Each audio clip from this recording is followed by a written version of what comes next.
ये बड़ी प्रसन्नता की बात है कि जो उद्योग नीति छत्तीसगढ़ सरकार ने बनाई है और उस पर उद्योग जगत में एक ऊर्जा का संचार हुआ और सारे लोग इस योजना का लाभ उठाते हुए प्रदेश के विभिन्न अंचलों में विभिन्न प्रकार के उद्योग न केवल स्टील सेक्टर में बल्कि इथेनॉल में भी, एल्युमिनियम में भी और फूड प्रोसेसिंग प्लांट भी बहुतायत में लगेंगे। जहां वैल्यू एडिशन होगा वहीं लोगों को रोजगार मिलेगा, लोगों के आय में वृद्धि होगी, राज्य में एक वातावरण, औद्योगिक वातावरण बनेगा। तो 6 महीना तो खैर एक सांकेतिक है कि जल्दी से जल्दी काम करो, एमयू करके रखे मत रहो, लेकिन वो ये है कि जल्दी से जो एमयू हुआ है वो धरातल में उतरे और सारे उद्योगपति लगे हुए हैं, उसमें मेहनत भी कर रहे हैं, हमको दिखाई भी दे रहा है। देखिए, बहुत दिनों से छत्तीसगढ़ में उद्योग सूखा के दौर पर गुजर रहा था। पिछले 7-8 सालों में कोई इन्वेस्टमेंट नहीं हुआ था। हमारे उद्योगपति का कॉन्फिडेंस गिरा हुआ था, क्या करें क्या नहीं करें समझ नहीं आ रहा था, कोई मार्गदर्शन नहीं था, गवर्नमेंट से कोई अट्रैक्शन नहीं था। पिछली गवर्नमेंट ने थोड़ा नेगेटिव लिस्ट में रखा था उद्योगों को, क्योंकि उनको लगा था कि सरप्लस उद्योग हो गए हैं।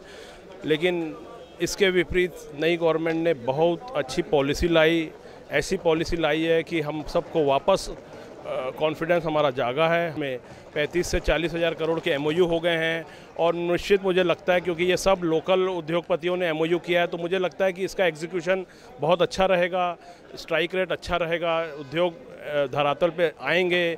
ज़रूर टाइम लगेगा, उसमें कुछ चैलेंजेस ज़रूर हैं हमारे पास, ज़मीन के चैलेंजेस हैं, पानी के चैलेंजेस हैं, रॉ मटेरियल के चैलेंजेस हैं, लेकिन इस सब चैलेंजेस से हम ज़रूर गवर्नमेंट के साथ मिलकर, हमारे मुख्यमंत्री का ऊर्जा जो उनके अंदर जो एनर्जी लेवल है उसको साथ यूज़ करते हुए हम ज़रूर, मुझे उम्मीद है पूरा कि हम सक्सेसफुल रहेंगे।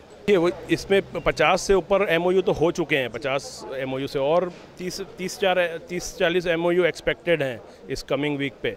The new industrial policy for sponge and steel sector is actually revolutionary, क्योंकि इसमें जो हम इंडस्ट्री लगाएंगे ना, उसके अंदर में गवर्नमेंट ने हमें 60% से लेकर 150% ऑफ फिक्स्ड कैपिटल इन्वेस्टमेंट को 10 to 15 ईयर्स के अंदर में रीइम्बर्स करने का एग्जेम्पशंस और रीइम्बर्समेंट के माध्यम से बोला है।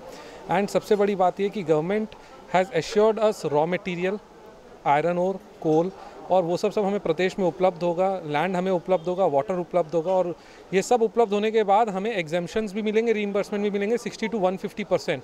तो the risk of NPA is no more there.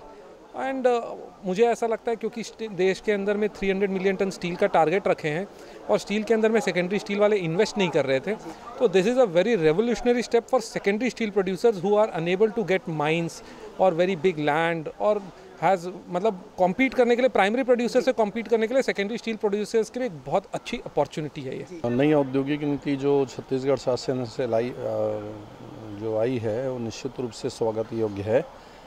इस इंडस्ट्रियल पॉलिसी में लोगों को यहाँ पर इन्वेस्टमेंट करने के लिए आकर्षित किया है। 60% से जो 150% की छूट कैटेगरी वाइज जो सरकार ने दी है, उससे लोगों में काफ़ी उत्साह है और निश्चित रूप से यहाँ पे इन्वेस्टमेंट जो पिछले 10 वर्षों में कम हो गया था, नेक्स्ट 5-7 वर्षों में इन्वेस्टमेंट छत्तीसगढ़ में आएगा। Around 2 million ton capacity, 2 to 3 million ton capacity अभी जो एमओयूज़ हुए हैं, इसके माध्यम से उम्मीद करता हूं कि यहाँ पे नए इन्वेस्टमेंट्स आएंगे। डिमांड फ्रंट में हमें बहुत चिंता की आवश्यकता नहीं है, क्योंकि इंडिया का जो ग्रोथ है और भी एक्सपोर्ट भी काफ़ी हो रहा है यहाँ से, तो जो 108 मिलियन टन था और पर कैपिटा स्टील कंजम्पशन भी अब इंडिया में कम है, तो नेक्स्ट 4-5 ईयर्स में इसमें काफ़ी ग्रोथ आनी है। तो जो सेंट्रल गवर्नमेंट का 2030 का 300 मिलियन टन की जो कैपेसिटी इन्हेंस करने की, उस दिशा में छत्तीसगढ़ निश्चित रूप से अग्रणी राज्यों में रहेगा। तो इसलिए हमें उसमें बहुत चिंता की आवश्यकता नहीं है।